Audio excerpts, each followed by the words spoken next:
अस्सलाम वालेकुम। Welcome back to my channel. Another day another vlog in my life. कैसे हैं आप सब लोग? उम्मीद करती हूँ आप सब लोग ठीक ठाक होंगे, मज़े में होंगे। मैं भी अल्हम्दुलिल्लाह बिल्कुल ठीक ठाक मज़े में। तो जनाब, मेरी आवाज़ से आपको लग रहा होगा कि अभी तक मैं ठीक नहीं हुई, और बिल्कुल मैं वाकई ही मेरी तबीयत अभी भी ख़राब है। और वैसे तो मैं बिल्कुल ठीक हूँ, लेकिन मेरे थ्रोट में कोई इन्फेक्शन हुआ हुआ है। लाइक टॉन्सिल्स नहीं है मुझे, लेकिन मेरे गले में वैसे बहुत एक इची सी फीलिंग होती है, अजीब थकावट सी फील हो रही है। इस तरह से वो पूरा सिस्टम ही मेरा ख़राब हुआ हुआ है आजकल। स्पेशली मैं दिन में तो फिर अच्छी खासी होती हूँ, सारे काम भी कर रही होती हूँ, जो चीज़ें करनी है देखने वाली हैं वो देख रही होती हूँ। लेकिन कल रात को मेरी नींद में इतना बुरा हाल था, जैसे मैं लेटी थी मुझे इतनी खांसी होती थी जैसे एक दौरा पड़ गया मुझे। वो मुझे ब्रीदिंग का प्रॉब्लम हो रहा था, इतना प्रॉब्लम था, इतना मुश्किल लगा मुझे। लेकिन वही वाली बात कि अल्लाह अल्लाह करके टाइम गुजर गया। मैंने मेडिकेशन भी ले ली थी, मैंने टेबलेट भी ली थी, और मैंने साथ में एक कॉफ़ सिरप था वो भी ले लिया था। तो उससे ये हो गया कि अब इतना फ़र्क पड़ता है कि दिन में मेरा टाइम अच्छा गुजर रहा है। और ये बड़ी वियर्ड बात है कि सिर्फ़ और सिर्फ मुझे मेरे गले में गड़बड़ है। वैसे मैं अल्हम्दुलिल्लाह बिल्कुल ठीक हूँ। एनर्जी लेवल थोड़ा सा लो हो जाता है, क्योंकि रात में अच्छी नींद नहीं आई थी, तो एनर्जी लेवल थोड़ा लो हो गया था। तो जनाब, लेकिन जब भी आपकी माएँ ये बात अंडरस्टैंड करेंगी और वो रिलेट कर पाएंगी मेरी बात से कि आप लोग बेशक ठीक हों, आपकी तबीयत ख़राब हो, या आप परफेक्टली हैप्पी वाली लाइफ गुजार रहे हो, आपकी घर की जो जिम्मेदारी हैं वो आपको पूरी करनी पड़ती हैं। तो मैं भी आई हूँ जनाब मीकाइल को लेके। उसकी एक वैक्सीन ड्यू थी, और ये कोविड वाली नहीं है, सिंपल वैक्सीन जो बच्चों की रेगुलरली होती हैं। तो इसकी ये होनी थी तकरीबन 1 साल पहले। तो 1 साल में से वो कहीं मिस हो गई थी, तो फिर मुझे इनकी कॉल आई थी एल्बर्टा हेल्थ सर्विस वालों की। उन्होंने मुझे बोला कि मीकाइल की एक शॉट आपकी मिसिंग है, तो आप उसको लेके आएँ, लगवा के ले जाएँ। तो मैंने अपॉइंटमेंट तो वेकेशन पे जाने से पहले की ले ली थी, तो लेकिन मैंने सोचा चलें आज जाते हैं और जाके आई लगवा के आते हैं। मुझे शुक्र उन्होंने रिमाइंडर दे दिया था, वरना मैं बिल्कुल भूल चुकी थी।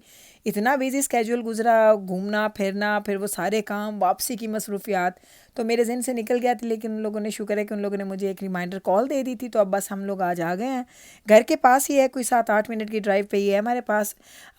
हम पहले ओंटारियो में थे, तो वहाँ पे डिफरेंट होता था। वहाँ पे हम जब अपने फैमिली डॉक्टर के पास जाते थे, तो आपके बच्चों की जो इम्यूनाइजेशन होती थी वो आपकी वहीं उन्हीं के क्लिनिक्स में होती थी। लेकिन इधर अल्बर्टा में इनके स्पेशल क्लिनिक्स हैं जहाँ पे आपको जाना पड़ता है, या स्कूल्स में बच्चों को ऑफ़र कर देते हैं। जब बच्चे एक ख़ास लिमिट में जाते हैं एज में, तो वो एक आपको लेटर आ जाता है, आप साइन करके दे देते हैं। वो आपसे पूछते हैं कि ये वैक्सीन ड्यू है, तो ये हमने लगानी है बच्चों को।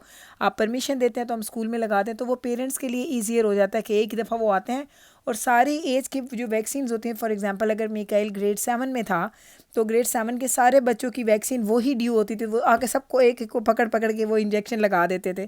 फिर घर में हमें इन्फॉर्मेशन आ जाती थी कि आफ्टर इफ़ेक्ट्स क्या हैं, कोई क्वेश्चन है तो इस नंबर पे कॉल कर दें, और इस तरह की चीज़ें बड़ी सहूलत हो जाती थी। लेकिन ये कोविड की वजह से ना बहुत चीज़ें गड़बड़ हो गई थी, क्योंकि कुछ बच्चे स्कूल जा रहे थे, कुछ बच्चे होम स्कूलिंग कर रहे थे। तो मीकाइल की भी शायद उसी में कहीं मिस हो गई थी, क्योंकि स्कूल में तो वो आए होंगे, लेकिन शायद मीकाइल स्कूल में नहीं था। तो फाइनली उन लोगों ने जब कॉल की, तो मैंने कहा चलें शुक्र है कि ये उसकी कॉल आ गई और मैं इसको जाके लगवा दूँ, क्योंकि ये बड़ा ज़रूरी होता है कि आप अपने इम्यूनाइजेशन कार्ड को अप टू डेट रखें, कोई चीज़ मिस ना हो। अल्हम्दुलिल्लाह मैं इस चीज़ में बड़ी अच्छी हूँ, मैं अपने बच्चों को हमेशा अप टू डेट रखती हूँ चीज़ों में। तो बस जनाब, यहाँ से हम लोग घर जा रहे हैं, घर जाके करेंगे कुकिंग। और आज बड़ी मज़े की एक चीज़ बनानी है। मैंने आपको बताई थी कल, मैं एक्चुअली गई थी तो मुझे फ़िश मिली थी एक, बड़ी मज़े की। घर जाके दिखाती हूँ आपको। और वो फ़िश मुझे मिली थी, उस फ़िश को मैंने बनाना है बड़े ही मज़े के, बहुत ही ईजी तरीके के साथ।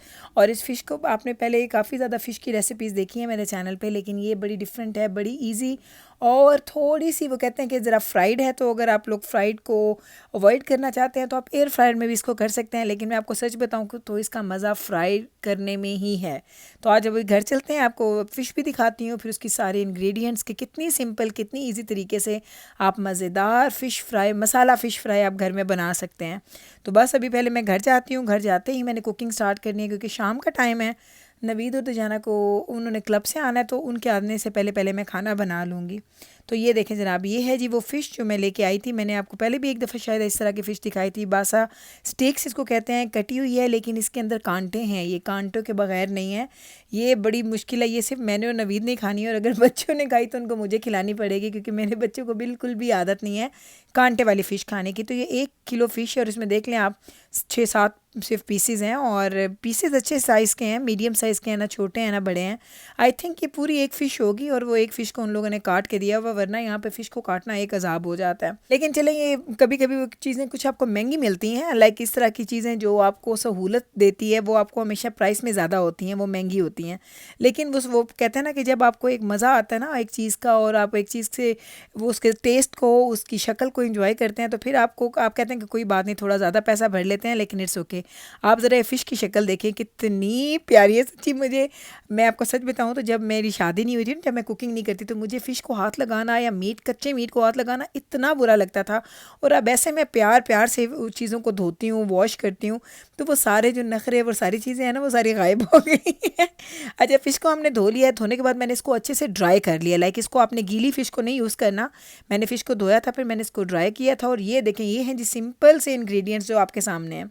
सबसे पहले तो आप ये फ़िश देख लें, तकरीबन 1 किलो फ़िश है, 1 या सवा किलो थी मेरा ख्याल है, मुझे अब श्योर नहीं है। 1 से सवा किलो फ़िश है, बड़े बड़े इसके पीसीज हुआ है। साफ़ सुथरी फ़िश है। उसमें हमने क्या क्या डालना है, उसमें हम डालेंगे नमक हम डालेंगे टू टेस्ट।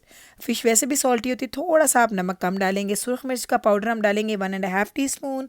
हल्दी हम लोगों ने इसमें डालनी है 1 टीस्पून, हल्दी हम इसमें ज़्यादा डालेंगे। उसके बाद ये 3 चीज़ें, ये पड़ी है जी अजवाइन हमने डाल देनी है जनाब तकरीबन 1 टीस्पून।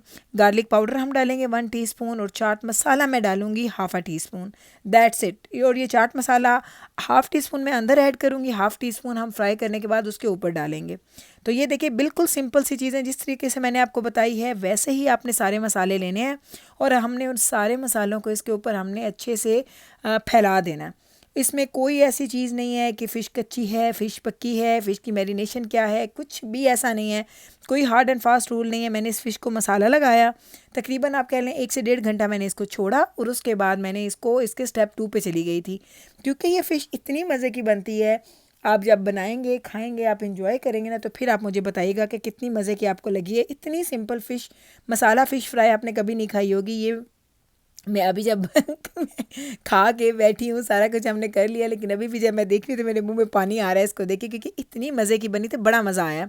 और अजवाइन को हमेशा मैं इस तरह से हाथों के ऊपर मसल के डालती हूँ। मैं कभी भी अजवाइन को साबुत नहीं डालती, थोड़ा सा हाथों के ऊपर मसल लेती हूँ। अगर आप मसलना चाहें तो ठीक है, ना भी करें तो कोई इतना फ़र्क नहीं पड़ता। हाँ, यहाँ पर एक और चीज़ अगर आप ऐड करना चाहें, मेरे पास वो कुटे हुए पड़े हुए थे, लेकिन मेरे पास मुझे धरधरे चाहिए थे सूखा धनिया। अगर वो आपके पास हो तो आप वो भी इसमें ऐड कर दीजिएगा 1 to 2 टीस्पून, क्योंकि उसका भी एक अच्छा फ्लेवर आता है। मेरे पास वो बिल्कुल पिसे हुए थे, कुटे हुए नहीं थे, मुझे कुटे हुए चाहिए थे, तो इसलिए मैंने नहीं डाला। क्योंकि अगर आप पिसे हुए इसमें डालेंगे ना, अगर आप इसमें सूखा धनिया डालेंगे तो फ़िश फ्राई होने के बाद काली हो जाएगी, उसका कलर चेंज हो जाता है। तो ये भी छोटी छोटी चीज़ें काफ़ी ज़्यादा डिफरेंस बनाती हैं। अगर आप पिसा हुआ डालेंगे तो उसका और इफ़ेक्ट आएगा, कुटा हुआ डालेंगे तो उसका और इफ़ेक्ट आएगा। अब मैं हाथों की मदद से बस इसको सिंपल से मैंने क्या करना है, मिक्स करना है। कोई इसमें मैंने लेमन जूस नहीं डाला, कोई इसमें मैंने अदरक लहसुन का पेस्ट नहीं डाला, कुछ भी नहीं डाला। सिंपल चीज़ें हैं। सिंपल चीज़ों का जो मज़ा आता है ना, आप यकीन करें कि मैं तो किसी के घर भी जाती हूँ ना, तो जो चीज़ उन लोगों ने सिंपल तरीके से बनाई होती है ना, मैं वो खा के ज़्यादा खुश होती हैं बामुकाबला के कोई बहुत ज़्यादा एहतमाम करके कुछ 40-40 इंग्रेडिएंट्स डाल के कोई चीज़ बनाए, मुझे उसका इतना मज़ा नहीं आता। इसमें ये बात नहीं है कि वो अच्छी बनती नहीं है, वो अच्छी बिल्कुल बनती है, लेकिन मुझे जो मेरे टेस्ट बड्स हैं वो सादा और कम मसालों वाली चीज़ों के साथ ज़्यादा सूट करते हैं मुझे। तो चलें जरा, हम मसाला लग गया है फ़िश को, इसको हम रखेंगे 1 से 1.5 घंटा। चाहें तो ओवरनाइट रखें, चाहे तो 4 दिन रखें, 5 दिन रखें, जितने दिन रखेंगे उतनी ही आपकी फ़िश मज़े की बनेगी। तो अब हम लोगों ने जनाब, अब तकरीबन 1-1.5 घंटे के बाद मैंने फ़िश को निकाला है, ऑयल ली, और इसको हमने इसमें डीप फ्राई करना है। डीप फ्राई करने के लिए ये ज़रूरी है कि आप इसको जलते भुनते ऑयल के अंदर नहीं डालेंगे। इसलिए नहीं डालेंगे क्योंकि फ़िश है, अगर ऊपर से जल्दी पक गई तो अंदर से एक कच्ची रह जाएगी। तो हमने इसको हल्की आंच पे बनाना है। मैंने ऑयल हल्का सा गर्म हुआ तो उसके अंदर मैंने डाल दिया, उसको हमने बिल्कुल मीडियम टू लो आंच के ऊपर रख के बनाना है। और तकरीबन 7 से 8 मिनट एक साइड पे और 7 से 8 मिनट एक साइड पे। आपको तकरीबन 12 से 15 मिनट का टाइम चाहिए होगा। वो कहते हैं ना, कोई डिपेंड करता है आपके फ़िश के पीस के ऊपर कि पीस आपका कितना बड़ा है। इसीलिए मैं कह रही हूँ 12 से 15 मिनट का टाइम चाहिए होगा बोथ साइड्स में फ़िश को पकने के लिए। हल्की आंच पे बनाएं, और यकीन करें कि जो मैंने इस फ़िश में ऑयल डाला है ना, जब ये ऑयल मैं इस फ़िश को बनाऊंगी ना, उसके बाद ये ऑयल अगर मैं किसी आलू की भुजिया या दाल में तड़के के लिए लगाऊंगी ना, तो आप यकीन करें उसमें इतना मज़े का मछली का जायका आएगा। ये टिप है, जब भी आप मछली नॉर्मली फ्राई करें, मसाला फ़िश फ्राई करें तो उसका ऑयल अगर आप उन तरह की चीज़ों के लिए डालें, इसको एक डब्बे में डाल के और आप रख लें इसको आराम से फ्रिज में। और जब भी कोई आप कोई वेजिटेरियन चीज़ बनाएं उसके अंदर ये डालें तो इसका जायका उस खाने को दोबाला कर देगा। तो चलें जनाब, मैंने तकरीबन इसको अच्छा सा टाइम दे दिया और फ़िश हमारी हो चुकी है फ्राई, बिल्कुल टूटी नहीं। हालांकि आपको पता है बासा फ़िश जो है बड़ी नाजुक नरमो नाजुक होती है, जल्दी जल्दी टूटती है, लेकिन इसको आपने हैंडल अच्छे तरीके से करना है। फ़िश हमारी हो चुकी है रेडी, इसको मैं निकाल रही हूँ एक बास्केट के अंदर ताकि सारा जो इसका एक्स्ट्रा ऑयल है वो ड्रेन हो जाए। उसके बाद हम इसको सर्व करेंगे चाट मसाले के साथ और हमारी मज़े की फ़िश हो जाएगी रेडी। गर्मा गर्म फ़िश बनेगी, नान मैंने ऑलरेडी गर्म कर लिए हैं और बस उसके बाद हम फ़िश खाएंगे, इंजॉय करेंगे आज का खाना। तो ये है जनाब इसका जी फ़ाइनल लुक। उम्मीद करती हूँ आप ये रेसिपी ट्राई करेंगे और आपको ज़रूर अच्छी लगेगी तो कमेंट सेक्शन में आके मुझे ज़रूर बताइएगा। चले जनाब तो मैं लेती हूँ आपसे इजाज़त, मिलूँगी कल आपके साथ सेम टाइम पे सेम चैनल पे एक और नए व्लॉग के साथ। तब तक रखिएगा आप अपना ख्याल, मुझे रखिएगा दुआओं में याद। टेक केयर जी, अल्लाह हाफिज़।